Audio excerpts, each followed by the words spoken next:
हरे कृष्णा। मैं राधिका प्राणवल्लभ देवी दासी आपका स्वागत करती हूँ। आप लोग कैसे हैं? आशा करते हैं बहुत अच्छे होंगे, क्योंकि यहाँ पर वैष्णव जन और गुरु महाराज और श्रीला प्रभुपाद की असीम कृपा है। तो जिन पर असीम कृपा होती है वो हमेशा अच्छे ही होते हैं। चलिए, आज की हमारी जो कथा है वो है श्री श्री राधा रमण जी का प्रकट्य किस प्रकार से हुआ। हमारे जो राधा रमण जी, वृंदावन के राधा रमण लाल जी हैं, वो किस प्रकार से प्रकट हुए हैं। तो आइए चलते हैं हम अपनी कथा की ओर। कथा करने से पहले मैं आपको बता दूं कि जो हम भगवान की सेवा करते हैं, अर्चा विग्रह की सेवा करते हैं, वो सिर्फ एक मूर्ति नहीं है, उसमें स्वयं भगवान विराजमान हैं, लेकिन हम इन अपने चक्षुओं से नहीं देख सकते। इसलिए भगवान को सिर्फ अनुभव करो। भगवान को अगर भगवान की तरह देखोगे तो आपको नहीं दिखेंगे। तो चलते हैं हम अपनी कथा की ओर कि श्री श्री राधा रमण जी का प्रकट्य किस प्रकार से हुआ। श्रीला गोपाल भट्ट गोस्वामी और श्री श्री राधा रमण जी महाप्रभु के अप्रकट होने के पश्चात श्रीला गोपाल भट्ट गोस्वामी के हृदय में महाप्रभु से तीव्र विरह का अनुभव होने लगा और वे बहुत विलाप किया करते थे।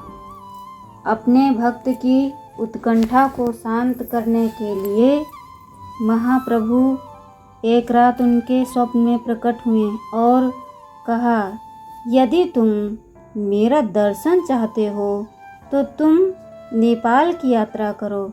नेपाल में गोस्वामी ने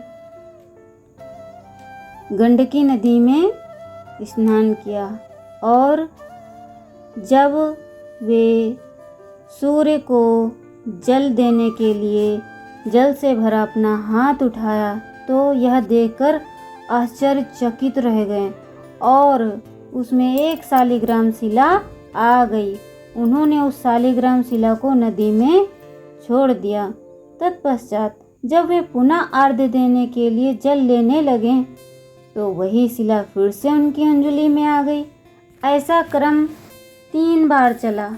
तत्पश्चात इसे महाप्रभु की इच्छा मान गोस्वामी शिला को सम्मान पूर्वक लेकर वृंदावन लौट आए।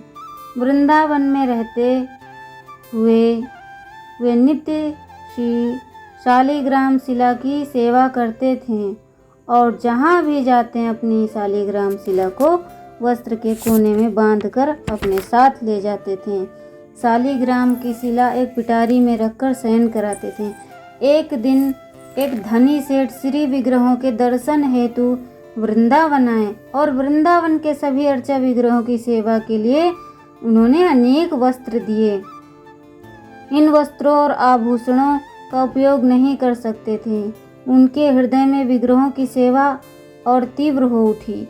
यह सोचते हुए कि किस प्रकार अपने भक्त के लिए भगवान नरसिंह देव अपने भक्त के लिए किस प्रकार वे खंभे से प्रकट होते हैं और अपने भक्त की रक्षा करते हैं। किस प्रकार एक असुर से भक्त प्रहलाद महाराज की रक्षा करते हैं और हिरण्यकश्यप का वध करते हैं। तो भक्त वत्सल भगवान नरसिंह देव अपने भक्त की रक्षा के लिए वो खंभे से प्रकट हो जाते हैं, क्योंकि हिरण्यकश्यप उनका वध करना चाहता था।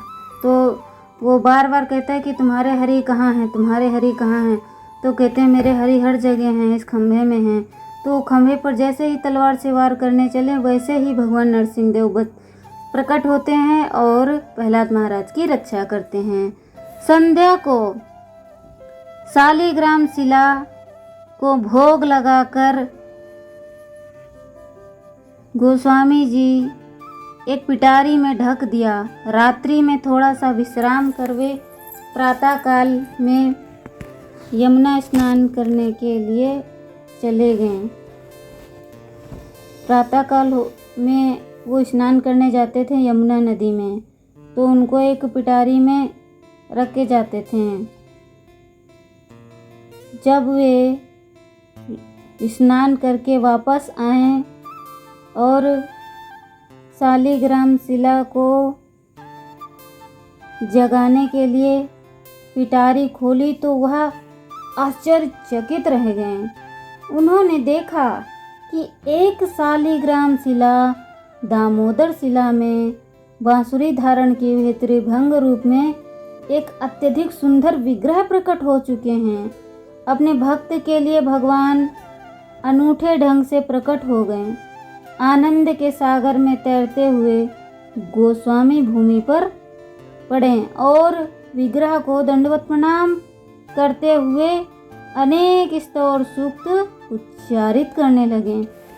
जब रूप गोस्वामी, सनातन गोस्वामी तथा अन्य वैष्णवों को इस आश्चर्यजनक घटना का समाचार ज्ञात हुआ तो वे दौड़ते हुए भगवान का दर्शन करने आए। भगवान का यह दिव्य रूप देखकर उन्होंने अपने प्रेमाश्रुओं से उनका अभिषेक किया और उन्हें नाम दिया श्री श्री राधा रमण देव।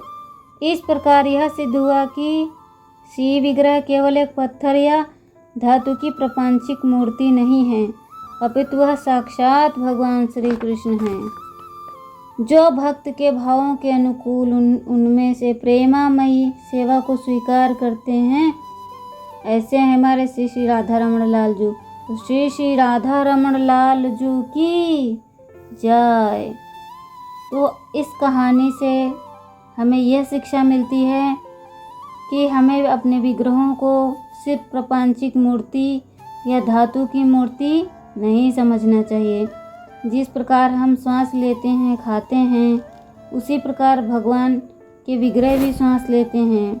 भगवान को अगर आप इन आँखों से देखेंगे तो आपको नहीं दिखेंगे।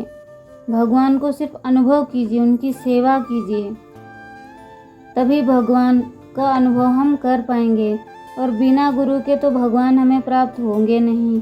इसलिए जब तक हम वैष्णव भक्तों का संग नहीं करेंगे, साधु संग नहीं करेंगे, शास्त्रों का अध्ययन नहीं करेंगे, संकीर्तन नहीं करेंगे, तब तक हम भगवान तक पहुंच ही नहीं सकते। इसलिए हमें अधिक से अधिक नाम जप करना चाहिए, साधु संग करना चाहिए। हरे कृष्णा।